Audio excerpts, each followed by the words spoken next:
Est-ce qu'il y a des gens qui veulent entendre la parole de Dieu? Ok. Alors pour tous ceux qui veulent entendre la parole de Dieu, je vais vous présenter un homme. Là, la pression est grande. Parole de Dieu, je vous présente un homme. C'est déjà difficile. Parce qu'il est l'instrument de Dieu. Mathieu Thoman, c'est notre frère qui nous vient de Strasbourg. Il est pasteur à l'église d'Épi. Il a énormément d'activités. Il est originaire de partout. Je pense qu'il représente la France à lui tout seul. Il va se présenter. Il fait partie aussi des dirigeants de Echo Move. Vous savez, le mouvement qui accompagne, qui forme, qui soutient les leaders, les animateurs, qui accompagnent les enfants, donc du plus petit âge, jusqu'aux adolescents, jusqu'aux jeunes. Et il sillonne toute la France. Donc aujourd'hui, il nous fait l'immense honneur de venir nous soutenir et nous prêcher la parole de Dieu. Si on peut l'encourager. Ok, je te laisse, Mathieu. Ok. Merci, grâce de Dieu, merci. Bonjour à chacune et à chacun. Très heureux d'être avec vous ce matin. Ça fait longtemps que ça a été booké avec Greg. Alors on fait un gros big up à Greg. Vous savez que c'est une période particulière pour lui. Je pense qu'il va essayer de regarder un peu la célébration ou quoi. Est-ce qu'on peut l'encourager, encourager toute la famille pour la dernière ligne droite? Vous savez que Grégory est appelé Abraham dans les assemblées de Dieu. Il essaye d'avoir une équipe, une multitude d'enfants. Donc voilà, le fils de la promesse est en route. Mais vraiment, on veut le bénir. Je veux le remercier, lui et toute l'équipe ici, tous les responsables de cette église locale. Je vous remercie pour votre invitation. J'ai une histoire un peu particulière avec votre église locale, parce qu'il y a quelques années de cela, vous n'étiez pas encore ici, on était sur les quais, et une partie de ma famille vit la communauté des croyants avec vous ici. Et on a traversé un moment assez compliqué où nous avons perdu un petit frère à moi. Et vous, Église, vous avez été présents pour nous entourer. Vous avez fait partie de celles et ceux qui nous ont consolés dans le nom de Jésus.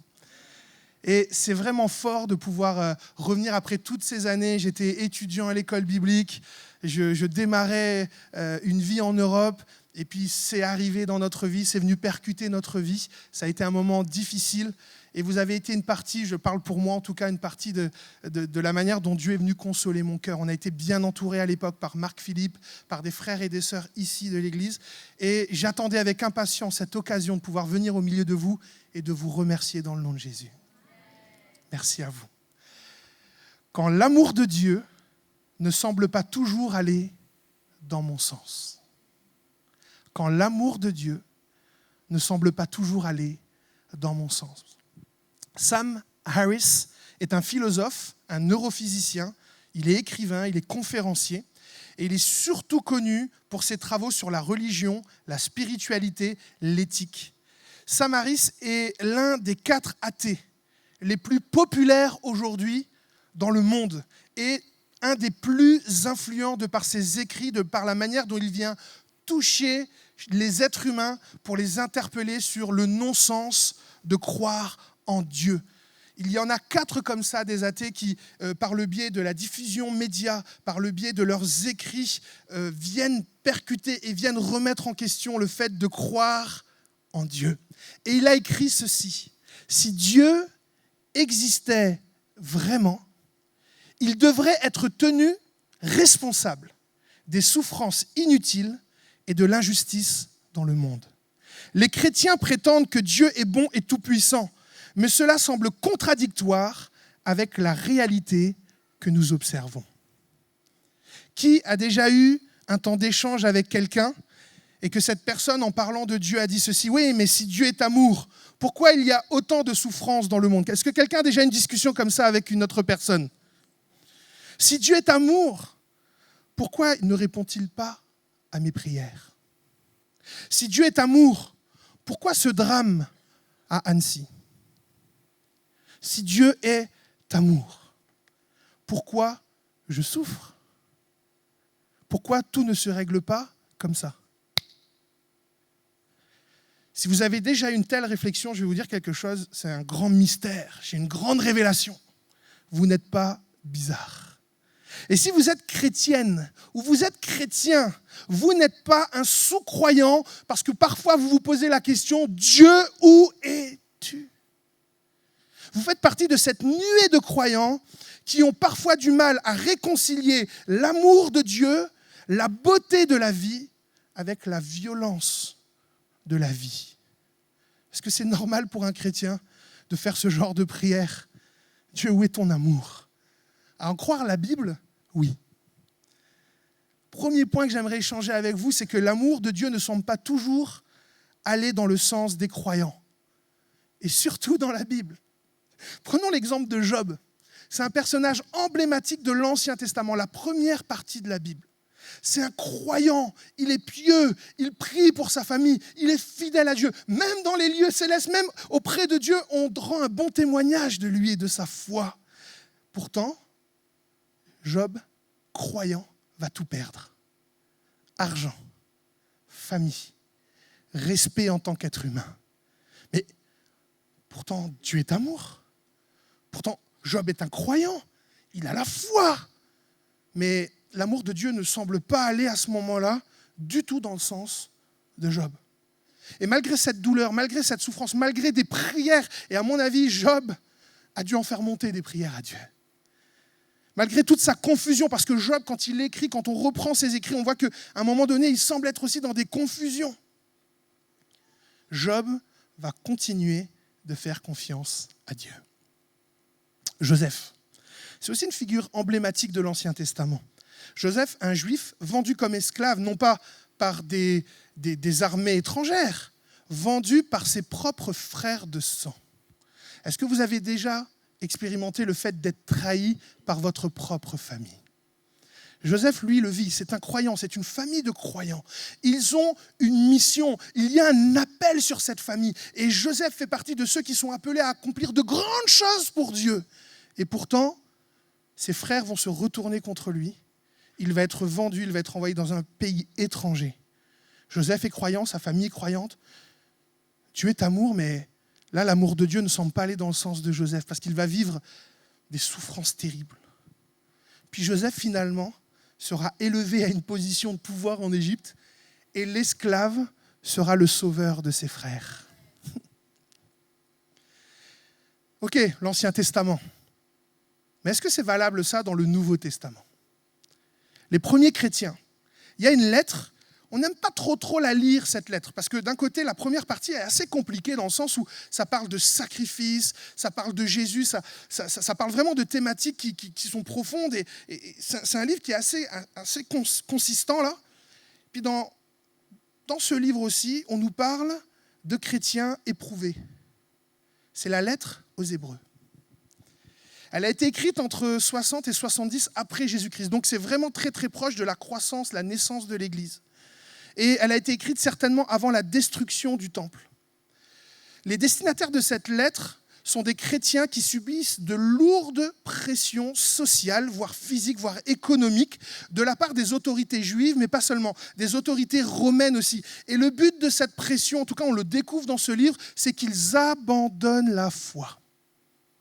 Dans le chapitre 11, l'auteur les encourage en leur rappelant que la souffrance n'a pas été épargnée aux héros de la foi dans l'Ancienne Alliance. La souffrance n'est pas non plus épargnée aux héros de la foi dans la Nouvelle Alliance.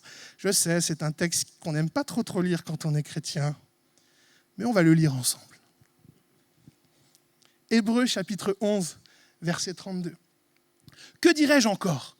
Le temps me manquerait si je voulais parler en détail de Gédéon, de Barak, de Samson, de Jephthé, de David, de Samuel et des prophètes. » Rien qu'en citant ces noms, on peut comprendre que là, il s'adresse quand même à des personnes qui ont cette connaissance de la Torah.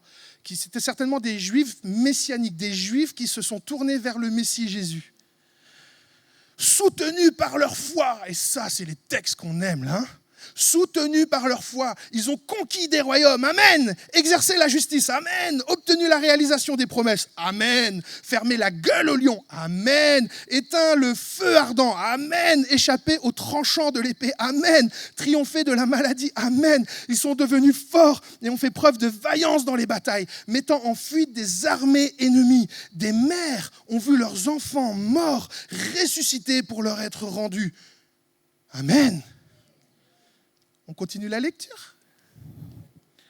D'autres, par contre, ont été torturés, et ont refusé d'être délivrés, car ils espéraient être amenés par la résurrection à une vie meilleure. D'autres encore ont enduré les moqueries, le fouet, et même les chaînes et la prison. Ils ont été lapidés, torturés, sciés en deux, mis à mort par l'épée. Certains ont dû mener une vie errante, allant ça et là, couverts de peau de mouton et de chèvre, dénués de tout, persécutés et maltraités par un monde indigne d'eux. Ce n'est pas eux qui étaient indignes, c'est le monde dans lequel ils étaient persécutés qui était indigne d'eux. Ils ont erré, parce que des fois on a des problèmes de perspective, et que Dieu nous aide à avoir une juste perspective pour cette matinée. Et maltraités par un monde indigne d'eux. Ils ont erré dans les déserts ou sur les montagnes, se réfugiant dans les cavernes et les antres de la terre. Dieu a rendu à la foi de tous ces hommes, autant la première liste que la deuxième liste, comprenons-nous bien. Dieu a rendu à la foi de tous ces hommes un excellent témoignage. Et cependant, aucun d'eux n'a vu se réaliser ce qui leur avait été promis. Ils ont vécu des victoires spirituelles énormes, mais ils n'ont pas vu se réaliser ce qui était promis. Ils ont souffert et ils ont persévéré jusqu'à la fin, jusqu'à même leur sang qui a coulé, et ils n'ont pas vu ce qui leur était promis. Et vous savez ce qui leur a été promis ? Qu'un jour Jésus les accueillerait, sécherait toutes les larmes, leur donnerait un corps glorifié et une paix éternelle. L'espérance. L'amour de Dieu ne semblait pas toujours aller dans le sens des premiers chrétiens. Et ce qui est horrible, c'est qu'en plus de ce qu'ils vivent là, c'est une période de forte croissance au niveau de l'Église. C'est-à-dire que plus ils sont persécutés, plus il y a de nombre de chrétiens, plus il y a de conversions. Il y a un père de l'Église qui s'appelle Tertullien qui disait ceci: le sang des chrétiens est une semence pour l'Évangile. Et souvent, dans les réveils, il y a l'opposition, il y a la persécution. Et de plus en plus de conversions à cette époque-là, mais plus en plus d'opposition aussi. Alors on peut se poser une question. Mais attends Seigneur, nous on veut voir des hommes et des femmes sauvés, rachetés, libérés, réconciliés avec toi, et on vit de la souffrance. Mais Dieu, et c'est mon deuxième point, est-ce que tu es méchant ? Le Dieu de la Bible est-il un Dieu méchant qui prend plaisir à nous voir souffrir ? Est-ce que quelqu'un s'est déjà posé cette question ? Moi, j'ose lever la main. Parce que quand je ne comprends pas ce qui arrive et que je me prends les jets de la vie, et certains d'entre vous ont été présents dans mon épreuve avec vous. Mon petit frère qui part, Dieu t'es où ? Il t'aimait, il te servait. Il était handicapé, il manquait jamais une célébration et un culte, les anciens s'en souviendront. Il priait, il exerçait des charismes de l'esprit. Il témoignait à son kiné. Moi, je dis souvent, le Seigneur t'a repris le meilleur d'entre toute la fratrie. Je trouve pas que là, j'arrive pas à réconcilier la bonté de Dieu avec ce que je suis en train de vivre, voyez. Et quand je commence à me poser des questions aussi profondes, aussi complexes, ou qu'on me pose des questions aussi complexes, parce que ça peut arriver au travail autour de la machine à café, ça peut arriver avec les petits-enfants. Mais pourquoi il y a des souffrances, papy ? Pourquoi mamie, elle n'est plus là ? Pourquoi papa et maman se sont séparés ? Dieu, il est méchant. C'est profond, là, les amis. Et en réfléchissant, et le pastorat m'a énormément aidé parce qu'on accompagne des personnes de la naissance à la mort, et on accompagne plusieurs situations de vie. C'est autant émouvant, c'est autant percutant que ça nous remet en question quand on est pasteur, parce qu'on voit de multiples situations. Et j'en arrive à réfléchir sur le fait que quand on se pose des questions sur la souffrance, Dieu est-il méchant ou quoi ? On a 3 réponses possibles.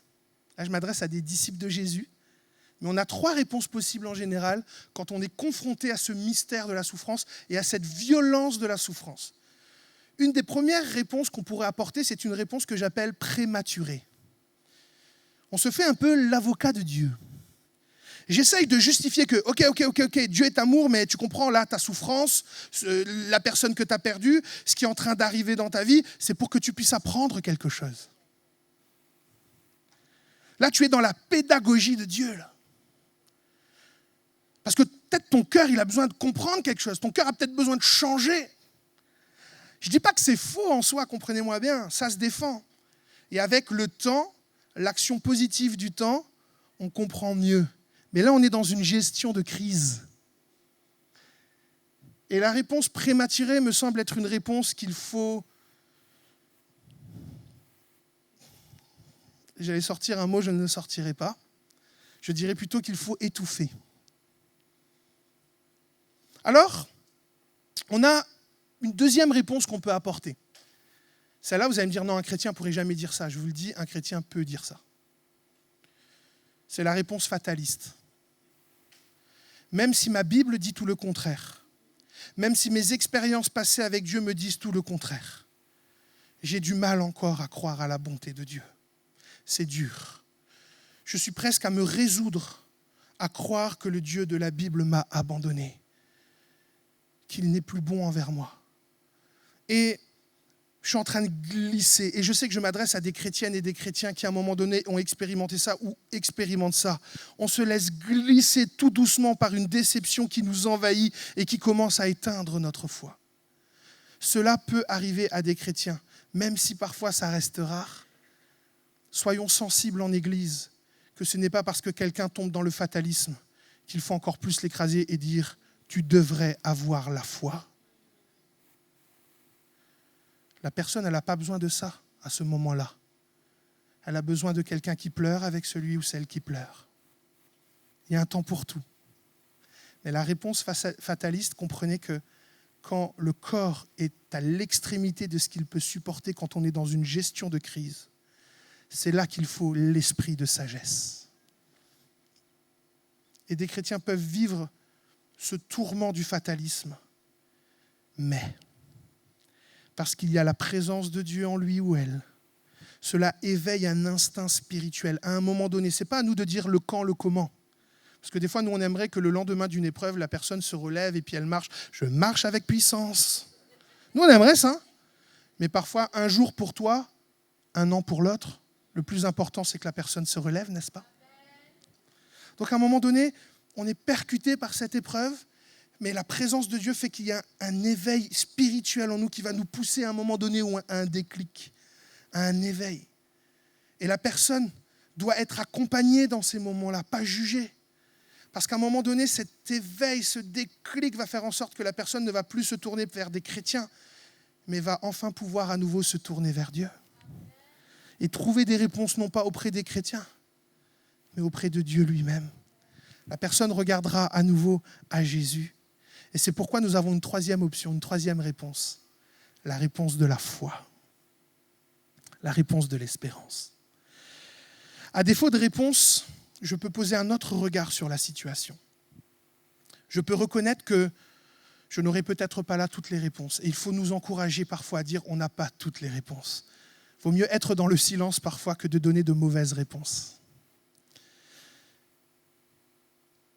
Quand je passe par des épreuves ou quand on entoure des personnes qui passent par l'épreuve, j'aimerais vous proposer, vous soumettre une approche pastorale, celle d'accompagner la personne tranquillement, à son rythme, à poser le regard sur le Seigneur souffrant. Jésus, Dieu qui s'est incarné en homme, a lui-même souffert de souffrances extrêmes. Laissez-moi vous les rappeler ce matin. Souffrance psychologique, rejet, insulte, humiliation, intimidation, harcèlement. Jésus, pour nous à la croix, a subi aussi des souffrances physiques.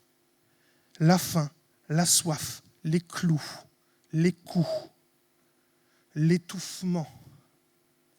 Et peut-être la souffrance la pire de toutes, la souffrance spirituelle. Des tentations dans les pensées. S'il est possible que cette coupe s'éloigne de moi, c'est une tentation dans les pensées. C'est un combat spirituel qui est en train de mener Jésus à ce moment-là.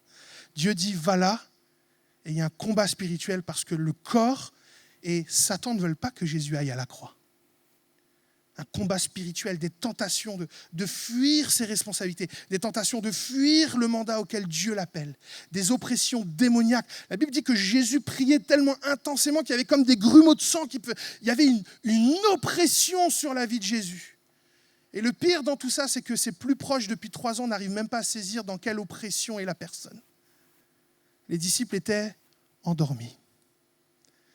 Combien de fois, malheureusement, en posant un regard spirituel, je n'ai pas saisi que le temps était à l'oppression pour la personne, pas à écouter mes super révélations spirituelles pour elle. Il y a un temps pour tout. Jésus a vécu cette souffrance spirituelle, le poids spirituel de nos péchés, de vos péchés, des miens et de nos maladies. Jésus ira même pour comprendre le degré de souffrance, parce qu'on dit des fois les chrétiens n'ont pas le droit de... Regarde au maître. Jésus ira même jusqu'à dire « Père, Père, pourquoi m'as-tu » Dites-le. Pourquoi m'as-tu Le maître dit ça. Ils se sont abandonnés de Dieu. Et nous, on dit aux gens parfois, c'est pas normal que tu te sentes abandonné de Dieu. Le Saint-Esprit est en toi, là. Dieu est venu souffrir à la croix pour nous donner une autre perspective de la souffrance. Je comprends que quand c'est dans une question de gestion de crise, on ne peut pas dire tout ça. Mais parfois, en fait, on peut déposer dans le cœur le fait que Jésus souffre avec toi. Jésus a souffert aussi pour toi. Le ciel pleure avec toi. Ce n'est pas manquer de foi, les amis. C'est exercer la compassion qui vient du ciel pour les âmes en bas. La vie, cette vie, je sais, là on est en bonne santé à peu près, on est là tous là. Alors on peut peut-être emmagasiner ces paroles de vie là. La vie, cette vie-là, c'est qu'un chapitre de notre vie éternelle. C'est une perspective. Jésus n'est pas venu juste nous guérir maintenant. Jésus est venu nous guérir pour l'éternité. Jésus n'est pas venu simplement nous donner la vie maintenant, il est venu nous donner la vie éternelle. Et en fait, c'est une question de perspective. C'est pourquoi il faut parler avec la foi de l'espérance. Nous avons une espérance. La mort de Jésus à la croix nous ouvre ce droit à espérer que la vie que je mène, ce n'est pas la fin de l'histoire. Seigneur, aide-nous. Dieu n'aime pas la souffrance. Dieu n'est pas un Dieu qui prend plaisir à nous voir souffrir. Pourquoi ? Parce que Dieu est devenu le sauveur souffrant, le roi souffrant, pour que nous n'ayons plus que la souffrance pour perspective, mais que nous ayons l'espérance et l'éternité pour perspective. Alors oui, dans cette vie, on veut vivre à l'instant présent, et on a le droit et on doit. Mais nous, les disciples de Jésus, nous devons nous entretenir sur le fait que je n'ai pas été créé pour cette vie, mais pour l'éternité. Alors ça nous arrive à un 3e point.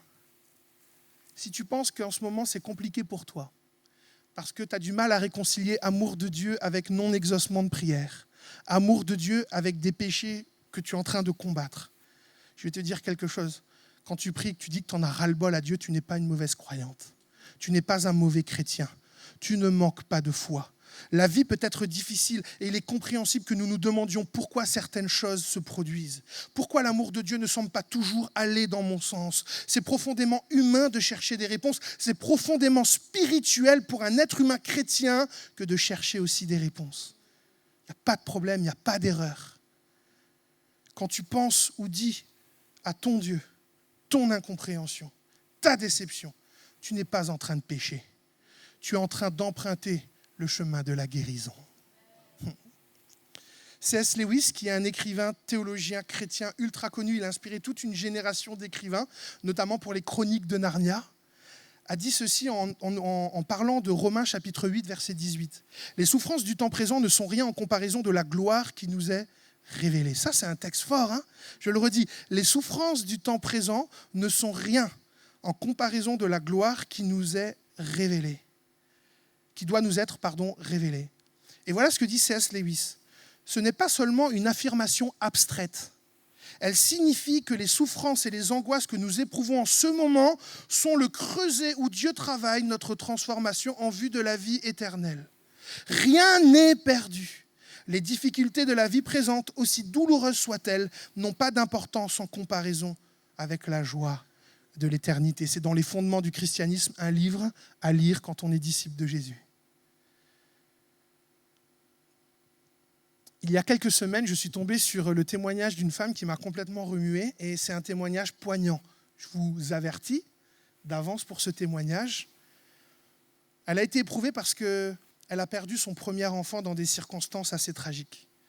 Mais ce témoignage est fort dans le sens où elle n'a pas peur d'expliquer tout son cheminement de foi, sachant qu'en plus, elle n'a même pas grandi dans une famille chrétienne. Son cheminement de foi illustre parfaitement cette citation de C.S. Lewis et ce texte de Romains 8, verset 18. On écoute ce témoignage et après, on va prendre un temps de prière dans la présence de Dieu. Bonjour, mon nom c'est Hélène et aujourd'hui je vais vous raconter l'histoire de ma renaissance. Moi j'ai grandi dans une famille qui n'est pas chrétienne, on ne parlait pas de Dieu à la maison. Pourtant, j'ai toujours eu cette conviction depuis que je suis vraiment toute petite que Dieu existe, que je lui parlais, mais c'était quand même une relation très distante. Je n'avais pas en fait cette conception de vraiment vivre avec Dieu tous les jours. En octobre 2018, j'ai accouché de mon petit garçon Toumaï.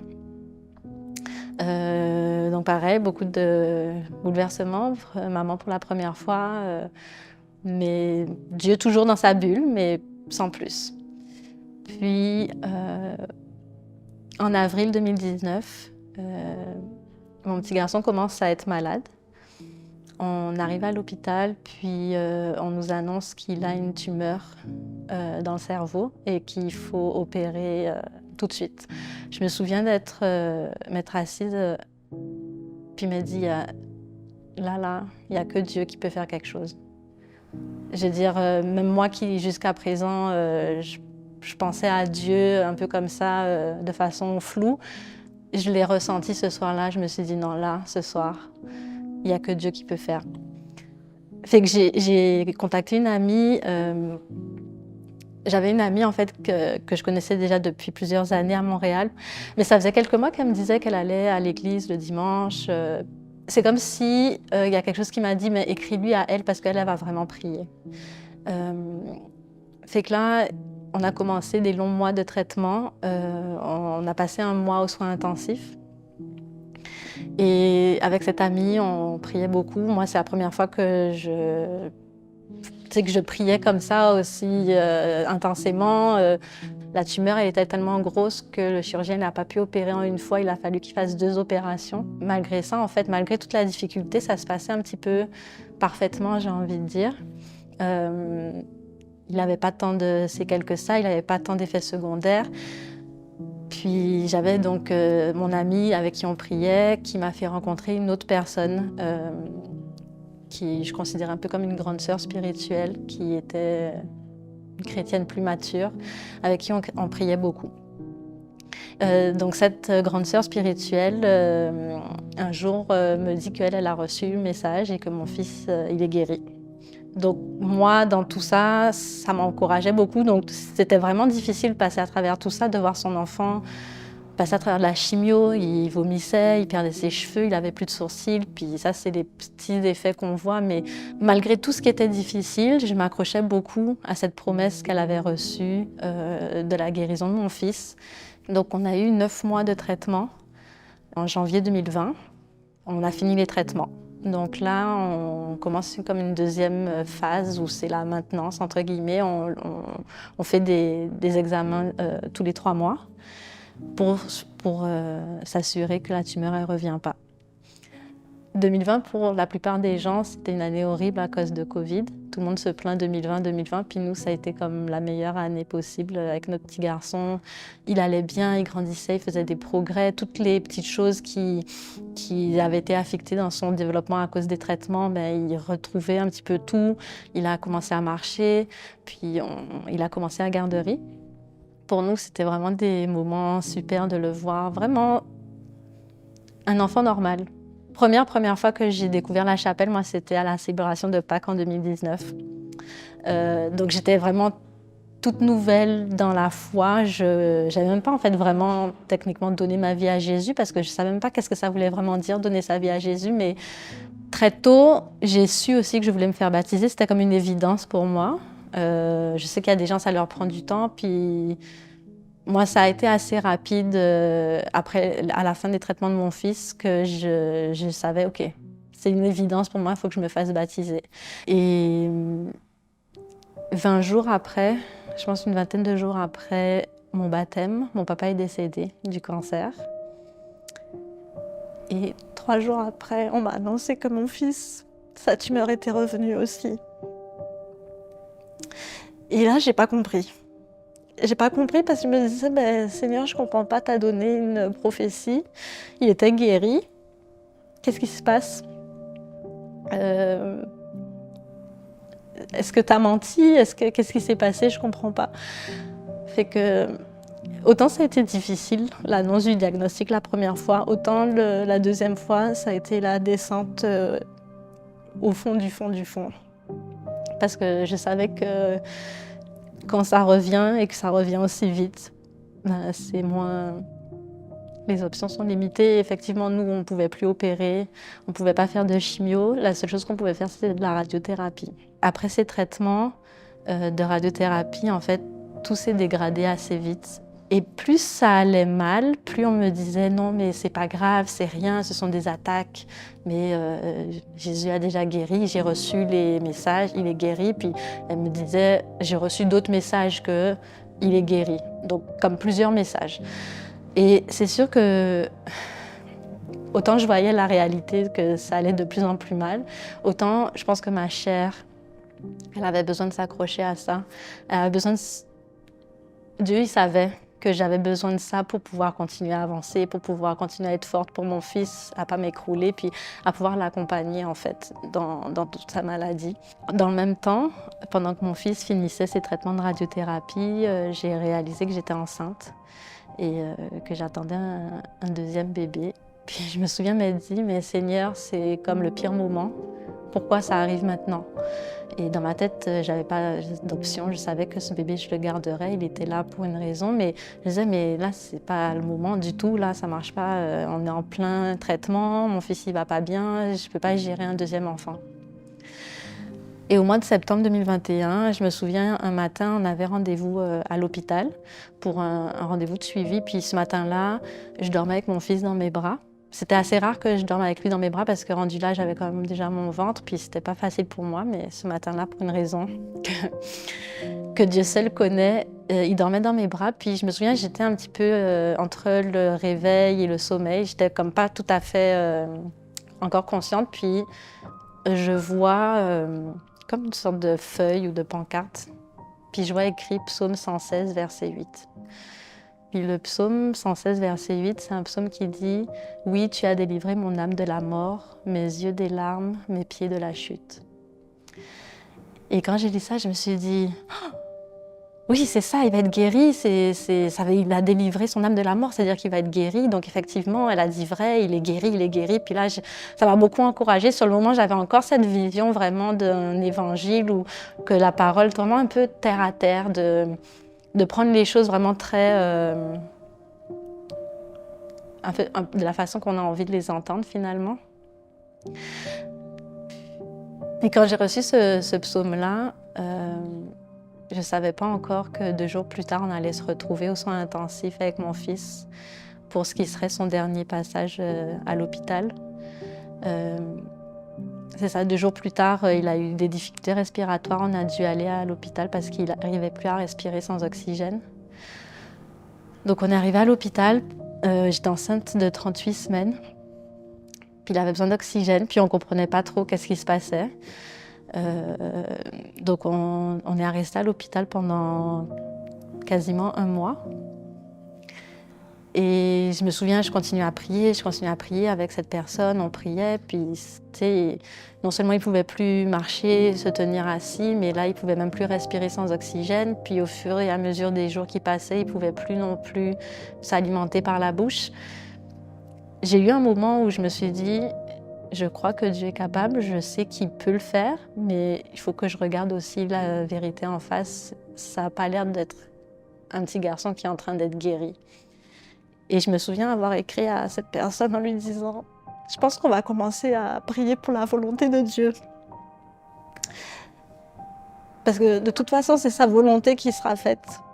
Et effectivement, quelques jours plus tard, on fait un IRM de suivi, puis on a 8 médecins qui arrivent dans la chambre pour nous annoncer qu'il nous reste que quelques jours, peut-être quelques semaines avec notre fils.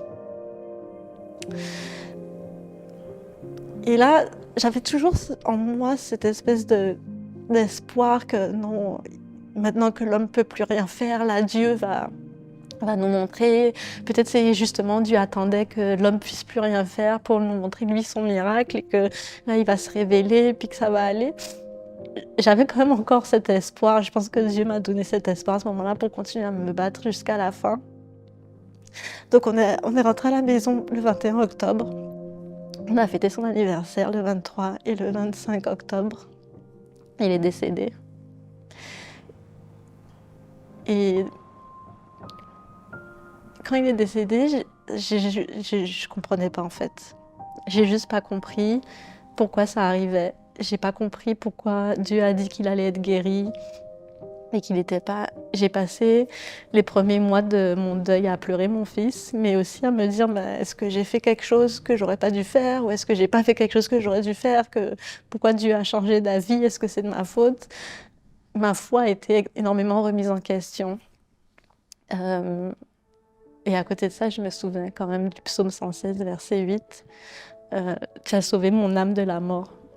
Et les mois qui ont suivi, je pense que je suis rentrée en mode un peu obsessionnel à relire ma parole. Puis je me souviens avoir fait des recherches sur ce psaume-là. Puis le psaume 116 fait partie des psaumes Hallel, qui sont des psaumes qui étaient chantés par les Juifs le soir de la Pâque. Jésus a chanté ce Tu as sauvé mon âme de la mort, mes yeux des larmes, mes pieds de la chute. Jésus a chanté ses propres mots la veille de sa crucifixion. Il savait qu'il allait vers la croix. Malgré tout, il a chanté ces mêmes mots-là. Puis ça m'a tellement encouragée à me dire, oui, effectivement, il a sauvé mon âme de la mort. Il a sauvé l'âme de mon fils de la mort. Je pense que Toumaï, sa mission, c'était vraiment de faire rentrer Jésus à la maison. Toumaï, ça veut dire espoir de vie. Puis je pense que Jésus l'a utilisé pour nous donner l'espoir de la vie, mais la vraie vie, la vie éternelle. Oui, il veut qu'on soit bénis sur terre, mais je pense que c'est notre âme qui m'intéresse le plus. Tout ce qu'on peut vivre ici comparé à l'éternité. Quand mon fils est né, avec sa maladie, j'ai rencontré Jésus. Donc un Jésus que je connaissais pas du tout, mais là je l'ai rencontré. Mais avec sa mort, j'ai vraiment connu qui est Jésus. Le vrai Jésus, pas le Jésus de l'évangile de prospérité. Et je pense que le Seigneur savait que pour venir me chercher, il fallait qu'il y ait vraiment une tragédie qui se passe dans ma vie, quelque chose de vraiment profond qui allait me faire dire « Ok, j'abandonne tout, puis je te donne tout ». Même dans les pires moments, ma fille est née 2 semaines avant que mon petit garçon décède. Ils ont pu se connaître pendant 2 semaines, puis elle a apporté énormément de lumière dans cette période qui a été extrêmement difficile. Si elle n'avait pas été là, je ne sais pas où est-ce qu'on en serait aujourd'hui. C'est vrai que des fois, quand on regarde mon histoire, on pourrait se dire mais Dieu n'a pas fait le miracle, puisque le miracle, souvent, ce qu'on va se dire, c'est est-ce qu'il a guéri physiquement quelqu'un, puis moi, je n'ai pas une guérison physique. Mais je pense que le miracle que Jésus il a fait pour moi, il va au-delà de ça. C'est pas un miracle qui s'arrête sur terre, c'est un miracle qui transcende dans l'éternité. Puis ça n'a pas de prix.